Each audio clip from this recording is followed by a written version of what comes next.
Olá, graça e paz, espero que você esteja bem. Nós estamos aqui para continuar a nossa reflexão. A reflexão que nós temos feito com base no livro de John Blanchard, Onde está Deus quando as coisas vão mal? Eu já agradeço de antemão você que tem acompanhado e de alguma maneira tem se fortalecido, se sentido encorajado a caminhar em meio a dias incertos, em meio a dias aonde o sofrimento se faz presente, né? Mas que em meio a tudo isso, nós também temos experimentado, além do sofrimento, o cuidado de Deus em meio a tudo isso que nós passamos, em meio a tudo isso que nós vivemos.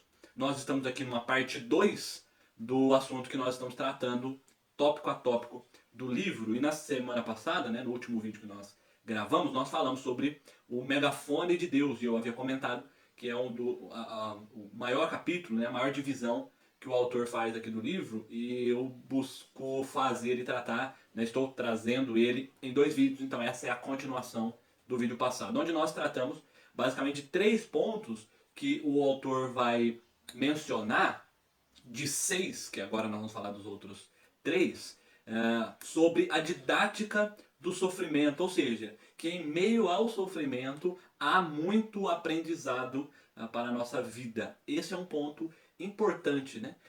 No decorrer da nossa caminhada, como um todo, né? Haverá momentos difíceis, momentos mais brandos, e nós precisamos saber lidar e aprender com todo esse aspecto que possa nos parecer muito ruim a um primeiro momento, o que é o sofrimento. Mas no decorrer da caminhada nós vamos percebendo o porquê que isso se deu, o porquê que isso aconteceu. Pelo menos em parte nós aprendemos sobre isso, né?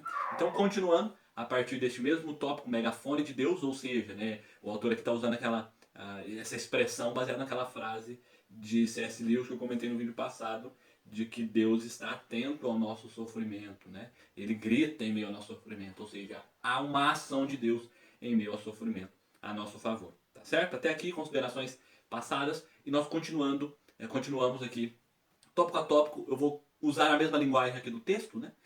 Norteando por quarto, quinto e sexto ponto que o autor trabalha quanto à didática do sofrimento dentro dessa perspectiva do megafone de Deus. Tá bom? Eu falei com a minha cachorra, expliquei para ela a situação de gravar o vídeo, mas ela não está colaborando muito, né? A Bia está tentando gritar com ela, mas vamos com esse fundo canino aí, senão a gente não consegue gravar, né? Ela é muito imperativa. Mas vamos lá. Em quarto lugar, o autor aqui está trabalhando a questão de que há um aspecto disciplinar com o sofrimento. Nós encontramos isso em diversos textos das Sagradas Escrituras com relação à disciplina que Deus exerce por meio de situações difíceis, né? O autor aqui vai usar alguns textos bíblicos em cada uma das suas argumentações. Ele começa dizendo em Provérbios, citando Provérbios 6:23, que diz que as repreensões da disciplina são o caminho para a vida.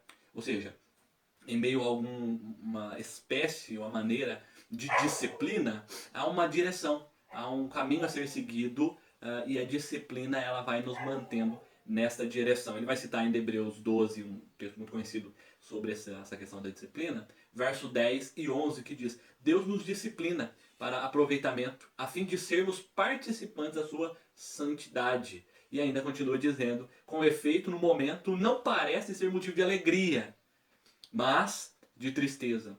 Ao depois, entretanto, produz fruto pacífico aos que têm sido por ela exercitados, fruto de justiça. Ou seja, né, não há um louvor da nossa parte, não há um grito de alegria, um júbilo quando nós estamos sendo disciplinados, né? Um exemplo muito claro disso, você que já é um pouco mais vivido, possivelmente como uma criança que foi, já deu muito trabalho, já esquentou muito a cabeça de seus pais. Talvez você foi um pouco mais calmo, mas em determinado momento você precisou ser repreendido, você precisou precisou que alguém chamasse a sua atenção de algo que estava fazendo, que aos seus olhos era bom, era gostoso, era certo, estava tudo ok, mas em linhas gerais era algo ruim, era algo danoso, e os nossos pais assim tiveram que nos repreender, né? Então você deve ter aí boas histórias para contar quanto a isso, né?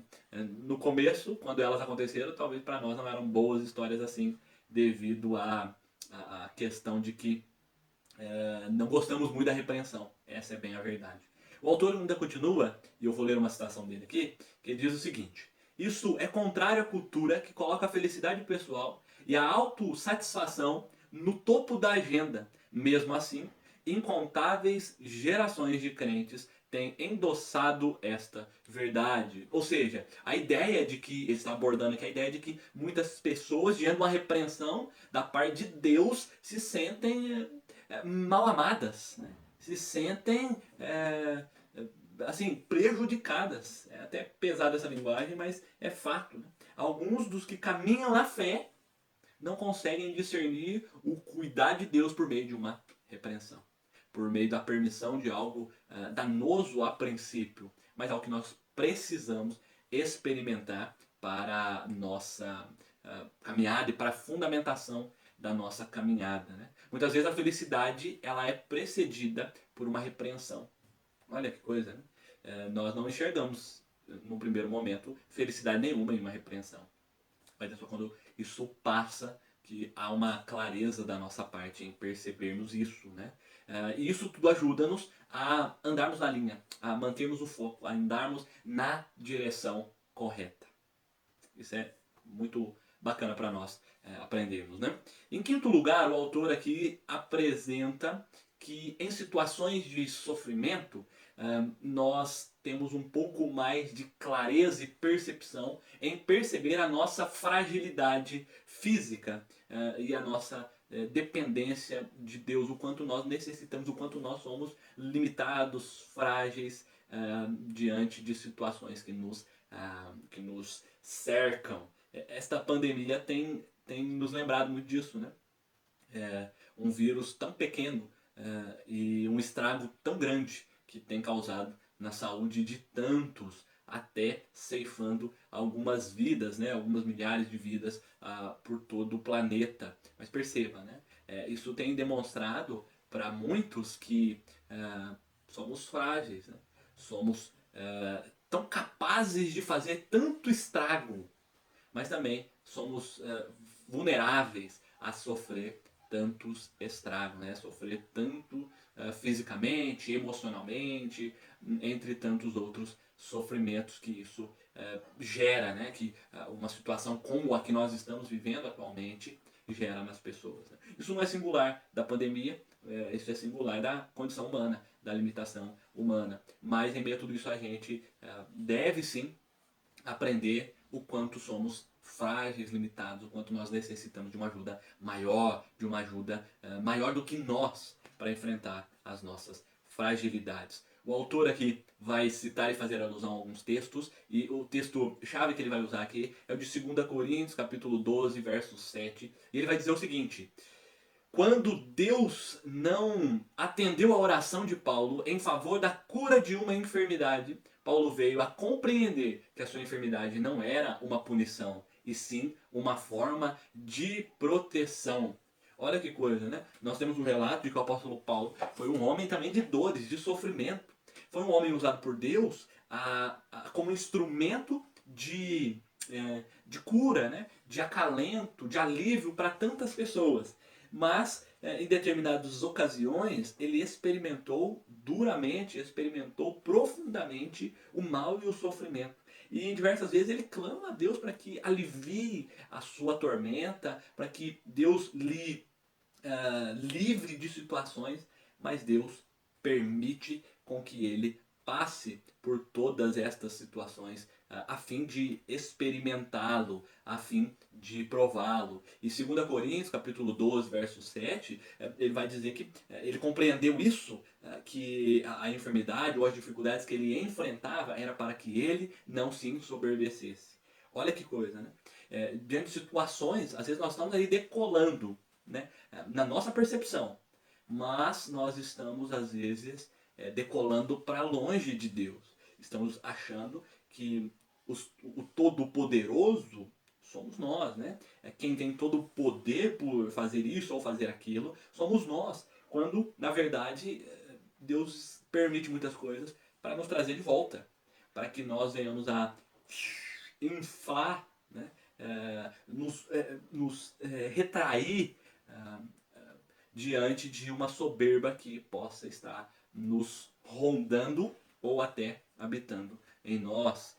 Isso vale muito a pena nós pensarmos quanto a isso, quanto a essa didática do sofrimento, uma ação de Deus em meio ao sofrimento. E em sexto e último lugar deste tópico aqui, em que Blanchard está trabalhando sobre o megafone de Deus, né? Ou seja, a ação de Deus em meio ao nosso sofrimento, ele vai dizer que as aflições removem a nossa atenção de coisas temporais para coisas eternas, né? Na linha do que eu estava terminando dizendo, né? Do quinto ponto, Deus nos trazendo de volta. Ou seja, em meio a situações de dificuldade, de sofrimento, Deus está nos chamando, nos chacoalhando, chamando a nossa atenção para com questões importantíssimas, em detrimento de outras questões passageiras, momentâneas, superficiais. Né? O autor vai dizer: a maior parte de nosso tempo pode ser gasto com trivialidades, tais como moda, esporte, decidir aonde ir nos feriados, escolher um restaurante ou itens do lar. Todavia, quando um desastre maior se torna manchete, ou um acidente ou uma doença séria, ou um acidente ou uma doença séria nos atingem, essas trivialidades se tornam irrelevantes e somos frequentemente levados a pensar com seriedade a respeito da certeza de nossa própria morte e do que podemos encontrar após a morte. John Blanchard aqui está tratando em outras palavras, de prioridade. Olha que coisa. Diante de situações aqui, como ele vai citar, uma manchete de um desastre, né? Um acontecimento como esse que nós estamos vivendo, por exemplo, né? Esse exemplo está mais próximo e mais claro para todos nós, uma manchete. Opa, lá na China tem um vírus que está ceifando muitas pessoas, está matando muitas pessoas. E este vírus já saiu do território chinês, está tomando ali a Ásia, a Europa, a América do Norte, o Brasil chegou até nós. Opa, vamos rever muitas coisas.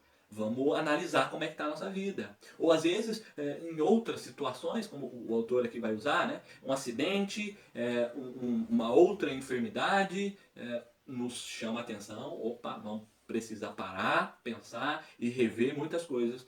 Como nós vivemos os nossos dias, como nós investimos os nossos recursos, como nós distribuímos o nosso tempo, quais são as prioridades da nossa vida. E perceba, o autor aqui vai além. Ele vai tratar de que essas questões são aqui momentâneas. Mas espera aí, como que eu tô? Como está a minha vida para me apresentar diante do Criador de todas as coisas? A Bíblia nos diz que todos nós passaremos por um justo e reto juízo. O autor vai trabalhar um pouco isso mais à frente, né? Mas só trazendo à tona sobre essa citação, isso nos desperta espera aí, opa, e se o Senhor me chamar hoje? E se o Senhor me chamar agora? E se essa situação de manchete, de um acidente ou de uma enfermidade for um afunilar da minha vida, e após isso, ou nesta situação, eu morra. E aí? Como estou perante o Senhor reto juiz que julgará todas as coisas? Né? Como me apresentarei diante de Deus? Olha que interessante isso. Não sei se você já parou para pensar sobre essas questões, mas são muito importantes para nós, para a nossa vida e para ajudarmos aos que estão à nossa volta. Diante de questões, talvez você se depara com pessoas que até hoje estão ainda reclamando, batendo essa mesma tecla, né? Estão patinando e não conseguindo sair do lugar. E é tudo isso que está acontecendo. Isso é um chacoalhar. Isso é trazer-nos as realidades da existência humana. E as pessoas estão aí, às vezes, tão preocupadas somente com questões terrenas. Precisamos preocupar. Temos responsabilidades aqui nesta terra. Mas e com as coisas eternas? E com aquilo que dura para sempre? E com os posicionamentos nossos aqui, agora, que de alguma maneira vão refletir e vão ecoar por toda a eternidade? Seja um instrumento de Deus a fim de orientar as pessoas à sua volta. Que às vezes estão somente preocupadas com questões triviais, né? O autor vai usar essa linguagem, questões temporais, mas e com relação à morte, e com relação à passagem, né? Que para o cristão não há temor nenhum à morte. Um cristão genuíno, ele tem plena clareza e convicção do que o espera após a morte. Mas nós aqui nessa terra devemos ser testemunhas do reino e instrumentos do Pai a fim de proclamar a mensagem do reino. E a morte, ao contrário do que muitos pensam, não é fechou os olhos, acabou e pronto. Nós cremos firmemente no que as Escrituras nos dizem. Para aqueles que estão debaixo da cobertura do sangue de Cristo Jesus, é glória, é vida eterna, é um paraíso com Deus. E para os que estão fora de Cristo, é condenação eterna. É um assunto de extrema importância a ser pensado e refletido nesses e em todos os dias da nossa vida. O autor ainda continua citando aqui, 2 Coríntios, capítulo 4, verso 18, sobre o fato de que é necessário refletirmos profundamente sobre essas coisas, que vêm, as que nós vemos, né, as que nós experimentamos e apalpamos, são temporais. E as que não se veem são eternas. É isso que a gente está falando aqui. O autor trabalha muito bem nisso. E ele ainda diz, e eu vou ler essa citação aqui do livro, em nenhuma das passagens, em nenhuma de suas passagens, a Bíblia oferece ao crente uma apólice de seguro contra o sofrimento, mas ela nos mostra um meio de enfrentá-lo, confiando em Deus que promete ao seu povo um futuro eterno além do alcance do sofrimento. Gente, isso é alívio para nós. Isso também é combustível para nós continuarmos a nossa vida de evangelização. Né? Que o que é isso? É uma vida uma vida aprendendo o Evangelho, uma vida vivendo o Evangelho e uma vida ensinando o Evangelho, ensinando as boas novas, vivendo as boas novas e aprendendo das boas novas do reino. Olha que colocação interessante, né? A Bíblia não nos apresenta uma pólice de seguro, opa, tá aqui, ó, garantido que você não passará mais sofrimento. Olha que coisa. Alguns têm vendido a pólice de seguro em nome de Deus, mas a Bíblia não apresenta isso. Guarde isso, preste muita atenção. Você talvez já ouviu, já viu, já até quase comprou ou adquiriu aí. Tem alguma indulgência guardada na gaveta da sua escrivaninha, a fim de lhe assegurar, opa, que eu recebi essa promessa, ou recebi essa profetada aqui, de que eu não vou passar por sofrimento, que eu não vou enfrentar dificuldades. Fulano de tal, o apóstolo, o bispo, o semideus tal, me vendeu isso aqui, eu comprei, eu paguei direitinho. Esta apólice de seguro. Bom, é só mais um papel e é só mais uma promessa que você recebeu de homens, de pessoas que muitas vezes estão mais compromissadas com o seu ego, com o seu bem-estar, com questões terrenas, mas vendendo lugar no céu até hoje. Até hoje. O que entristece a todos nós é o fato de que algumas pessoas ainda estão comprando pedaços do céu. Olha que coisa. Algumas pessoas ainda estão comprando pedaços do céu até hoje. Mas prosseguindo aqui, né, a Bíblia vai nos apontar uma outra direção. Não uma direção de bajulação. Ao invés da bajulação, a Bíblia nos apresenta uma direção plausível na qual nós podemos nos assegurar. E o autor diz, embora Deus permita que o sofrimento, o mal e o sofrimento coexistam por um tempo para cumprirem propósitos que jamais entenderemos completamente. O mal e o sofrimento serão eliminados um dia. E os problemas que eles causam serão completamente resolvidos. Completa e permanentemente resolvidos. Gente, se você tem acompanhado toda a nossa reflexão e tem entendido aqui o propósito desses vídeos, deste livro, olha que coisa maravilhosa, que ensinamento tão importante para nós, né? Por mais que hoje experimentamos sofrimento, males, danos, isso exista em meio aos nossos dias, nós cremos nas promessas da Bíblia, de que se não agora, se não de modo tão imediato como nós queríamos, quem não quer? Gente, vamos ser verdadeiros e realistas, quem não quer viver o mar de rosas, né? Não sei se o mar de rosas muito era o que eu queria, né? Talvez uma piscina de gelatina já me deixaria muito alegre, né? Mas a ideia aqui da expressão é uma vida só de alegrias, só de felicidade. Estalar os dedos e tudo que eu quero aconteça, né? Isso é o que nós queremos, né? Ou sou só eu, né? Não sei, pense você aí consigo mesmo. Mas não é assim. Há sofrimento, há males. Nós falamos todos esses vídeos para trás, estamos falando muitas das causas de tudo isso, né? E de que o assunto deste vídeo é que Deus não está ausente em meio a sofrimento, em meio às mazelas da humanidade. Pelo contrário, ele age em meio a tudo isso e nós temos a esperança de que um dia todo este mal, todo este sofrimento será tirado de nós e todos os desdobramentos desse sofrimento também serão completa e permanentemente resolvidos. Olha que esperança. Há poder em Deus. Há esperança em Deus. Nós lemos nas Sagradas Escrituras que o Senhor, pelo poder da sua palavra e pela sua ação, sustenta todas as coisas. Hebreus 1:3 vai dizer que todas as coisas foram feitas pelo poder, pelo seu poder.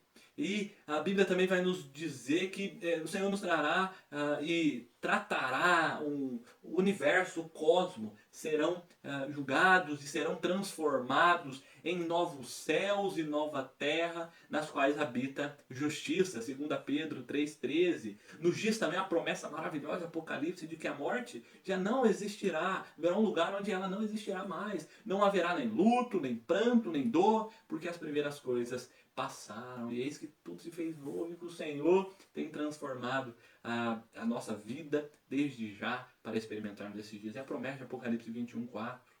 Gente, isso é muito bom saber disso.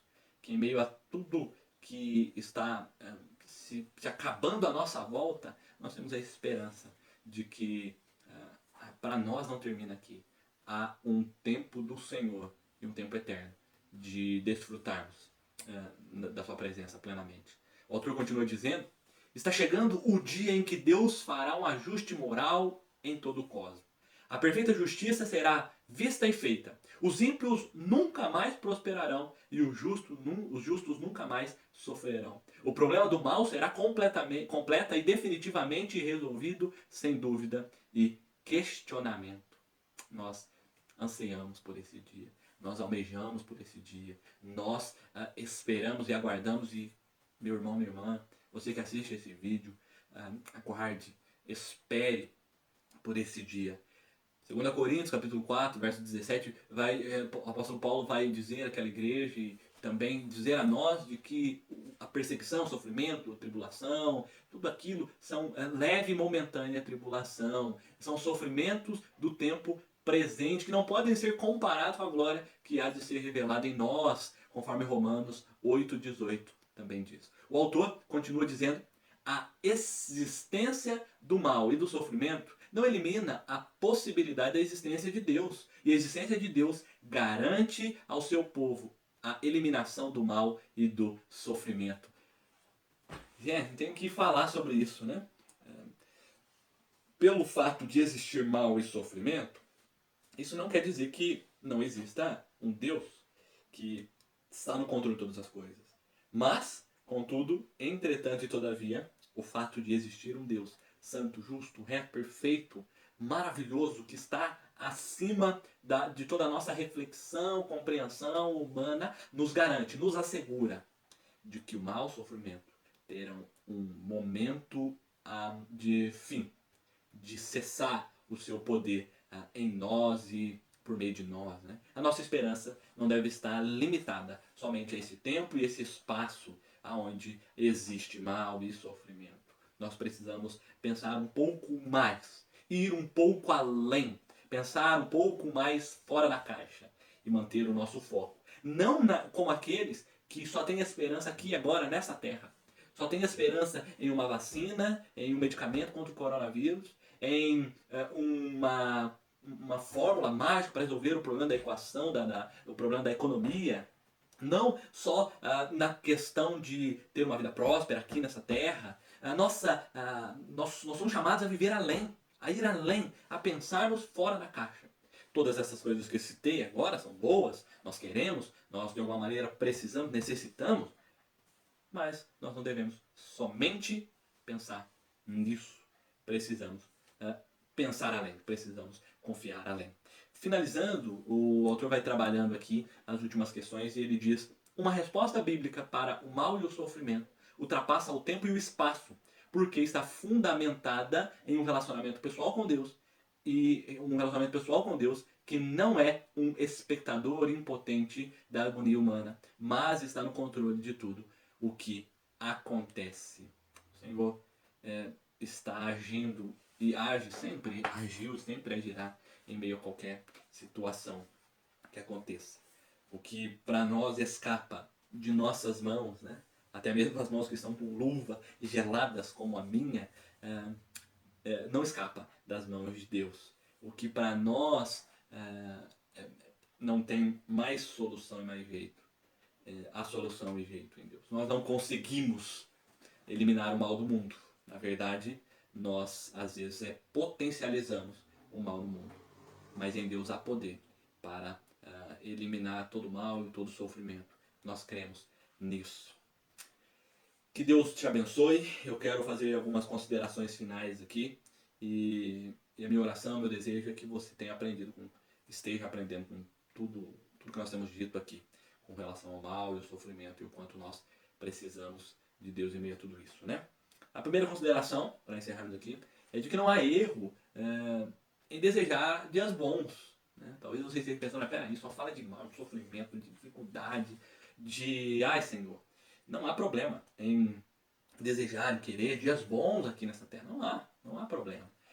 Só que precisamos entender que em meio a dias bons também existirão dias maus, dias ruins. Né? Precisamos entender isso para sofrermos menos, né, com uma utopia, né, com algo que nós queremos tanto, mas que é irreal aqui e agora. Haverá dias bons, todos nós gostamos disso, mas também haverá dias maus, que nós não gostamos, mas eles são profundamente didáticos. A proposta, e por fim, né, a proposta do Evangelho é um relacionamento com Deus, que é maior do que qualquer adversidade. Maior do que qualquer adversidade. Que o Senhor guarde a sua vida, guarde a minha vida, guarde a todos nós. Que o Senhor proteja a nossa casa, proteja a nossa família, proteja a nossa comunidade de fé, proteja a nossa cidade, o nosso estado, nosso país. E que em meio a tudo isso o Senhor guarde a todos nós, né? Aproveitando para dar um recadinho aqui muito importante, nós já voltamos aos nossos cultos públicos, né? Vocês que têm acompanhado aí as nossas transmissões, as nossas postagens já foram notificados, mas reforçando aqui, nós já voltamos aos nossos cultos públicos e nós estamos tendo 2 cultos, um pela manhã, aos domingos, às 9 horas, e um outro às 19 horas no domingo. Nós estamos voltando de modo gradativo porque nós estamos agindo dentro de uma série de recomendações dos órgãos de saúde do município, né? Então, nós estamos utilizando máscaras no culto, nós estamos com um distanciamento exigido, tem álcool gel e itens para higienização de todos, né? Mas eu quero convidar você que se sente confortável em participar, já ir voltando a participar da comunhão, da vida comunitária da igreja. Nós não sabemos até quando isso vai se dar, por isso que nós voltamos e nos adequando, porque e se o restante do ano, né, nós vamos ter que fazer dessa maneira, né? Então é importante que você se programe, esteja em paz, né? E venha participar da vida comunitária da igreja, do povo de Deus, tá? Esteja junto com seus irmãos e irmãs. Um forte abraço e que Deus abençoe a todos nós.